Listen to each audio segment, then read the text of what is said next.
Shalom semuanya, Shalom sama saya Mikael Pasito, saya ke-9A akan membacakan kisah para Rasul 2 ayat 1 sampai 47. Yang pertama, Pentakosta. Ketika tiba hari Pentakosta, semua orang percaya berkumpul di satu tempat. Tiba-tiba turunlah dari langit suatu bunyi seperti tiupan angin keras yang memenuhi seluruh rumah di mana mereka duduk. Dan tampaklah pada mereka lidah-lidah yang seperti nyala api yang bertebaran dan hinggap pada mereka masing-masing. Maka penuhlah mereka dengan Roh Kudus. Lalu mereka boleh berkata-kata dalam bahasa lain seperti yang diberikan oleh Roh itu kepada mereka untuk mengatakannya. Waktu itu di Yerusalem, orang-orang Yahudi yang saleh dan segala bangsa di bawah kolong langit. Ketika turun bunyi itu, berkerumunlah orang banyak. Mereka bingung karena mereka masing-masing mendengar rasul-rasul itu berkata kepada mereka sendiri, berkata-kata dalam bahasa mereka sendiri. Mereka semua tercengang-cengang dan heran, lalu berkata, bukankah semua yang berkata-kata itu orang Galilea? Bagaimana mungkin kita masing-masing mendengar mereka berkata-kata dalam bahasa kita sendiri, yaitu bahasa yang dipakai di negeri asal kita. Kita orang Patria, Media, Elam, dan penduduk Mesopotamia, Yudea, dan Kapadokia, Pontus dan Asia, Frigia, Pamfilia, Mesir, dan daerah-daerah Libya yang berdekatan dengan Kirene. Pendatang-pendatang dari Roma, baik orang Yahudi maupun penganut agama Yahudi dan kereta dari orang Arab, mendengar mereka berkata-kata dalam bahasa kita mendengar mereka berkata-kata dalam bahasa kita sendiri tentang perbuatan-perbuatan besar yang dilakukan Allah.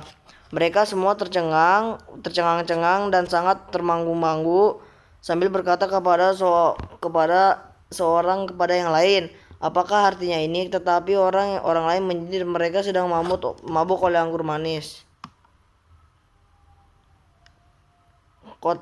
Khotbah Petrus. Maka bangkitlah Petrus berdiri dengan ke-11 rasul itu, dan suara nyaring ia berkata kepada mereka, hai kamu orang Yahudi dan kamu semua yang tinggal di Yerusalem, ketahuilah dan camkanlah perkataanku ini. Orang-orang ini tidak mabuk seperti yang kamu sangka, karena hari ini hari baru pukul 9. Tetapi itulah yang difirmankan Allah dengan perantara Nabi Joel, akan terjadi pada hari-hari terakhir. Demikianlah firman Allah bahwa aku akan mencurahkan rohku ke atas semua manusia, maka anak-anakmu laki-laki dan perempuan akan bernubuat, dan turun-turunamu akan mendapatkan penglihatan, dan orang-orangmu akan mendapat mimpi.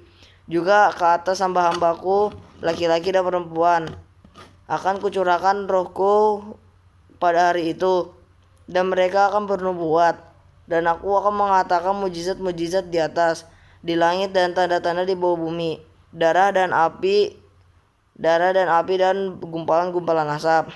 Matahari akan berubah menjadi gelap gulita dan bulan menjadi darah. Sebelum datangnya hari Tuhan, hari yang besar dan mulia itu, barang siapa yang berseru kepada nama Tuhan akan selamatkan. Hai orang-orang Israel, dengarlah perkataanku ini. Yang aku maksudkan ialah Yesus dari Nazaret, seorang yang telah ditentukan Allah dan ditanyakan kepadamu dengan kekuatan-kekuatan dan mujizat-mujizat dan tanda-tanda yang dilakukan oleh Allah dengan perantaraan Dia di tengah-tengah kamu, seperti yang kamu tahu. Dia yang diserahkan Allah menurut maksud dan rencananya. Tetapi kamu salibkan dan kamu bunuh oleh bangsa-bangsa durhaka. Tetapi Allah membangkitkan Dia yang melepaskan Dia dari sengsara maut, karena tidak mungkin Dia tetap berada dalam kuasa maut itu. Sebab Daud berkata tentang Dia, aku senantiasa memandang kepada Tuhan, karena Ia berdiri di sebelah kananku. Aku tidak goyah, sebab hatiku bersukacita dan jiwaku bersorak-sorak. Bahkan tubuhku akan diam dengan tentram. Sebab engkau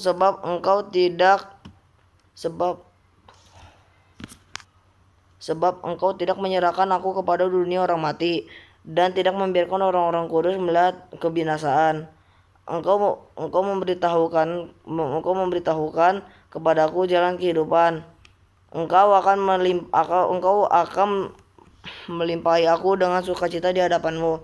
Saudara-saudara, aku boleh berkata-kata dengan terus terang kepadamu tentang Daud, bapa bangsa kita. Ia telah mati dan dikubur, dan kuburannya masih ada pada kita sampai hari ini. Tetapi ialah seorang nabi yang ia tahu bahwa Allah akan berjanji kepadanya dan mengangkat sumpah bahwa ia akan mendudukan seorang dari keturunan Daud sendiri di atas tahtanya. Karena itu ia telah ke depan dan telah berbicara tentang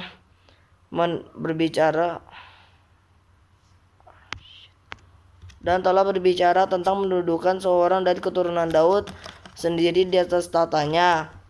Karena itu ia telah melihat ke depan dan telah berbicara tentang mendudukan seorang dari keturunan Daud di atas tahtanya.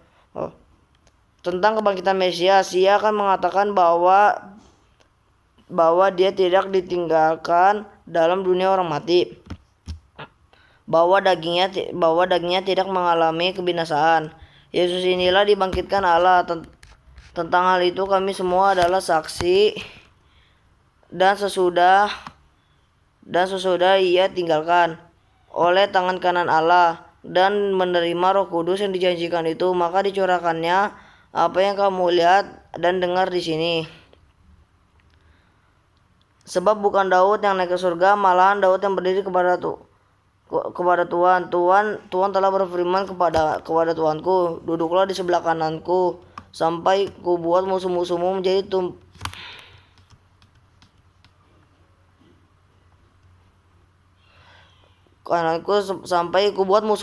menjadi tumpuan kakimu. Jadi seluruh kaum Israel harus tahu pasti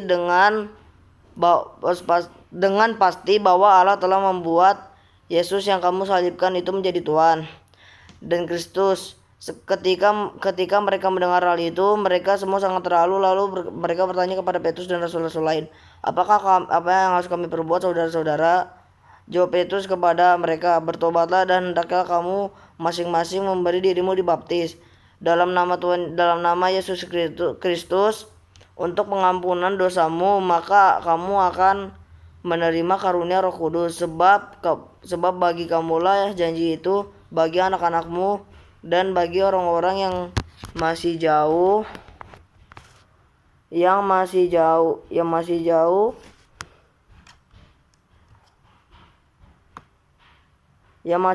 maka kamu akan menerima karunia Roh Kudus.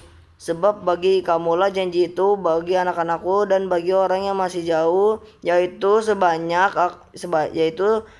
yang akan dipanggilkan Tuhan Allah kita. Dan dengan banyak perkataan lain lagi ia memberikan suatu kesaksian yang sungguh-sungguh, dan ia mengecam dan menasihati mereka. Katanya, berilah dirimu diselamatkan dari angkatan yang jahat ini. Cara hidup jemaat yang pertama. Orang-orang yang menerima perkataan itu langsung memberi diri mereka dibaptis, dan hari itu jumlah mereka bertambah-tambah kira-kira 3.000 jiwa. Mereka bertekun dalam pengajaran rasul-rasul dan dalam persekutuan, dan mereka selalu berkumpul untuk memecahkan roti dan berdoa. Maka ketakutanlah mereka semua, sedang rasul-rasul itu mengadakan banyak mukjizat dan tanda. Dan semua orang yang telah percaya tetap bersatu. Namun segala kepunyaan mereka dan kepunyaan bersama dan selalu dari mereka yang menjual harta miliknya lalu membagikannya kepada orang yang sesuai dengan keperluan masing-masing. Dengan bertekun dan sehati mereka berkumpul tiap-tiap hari dalam bait Allah. Mereka suka memecah-mecahkan roti di rumah masing-masing secara bergilir dan makan bersama-sama dengan gembira dan dengan tulus hati sambil memuji Allah dan disukai semua orang. Dan tiap-tiap hari Tuhan menambah jumlah mereka dengan orang yang diselamatkan. Oke, segitu saja dari saya. Terima kasih.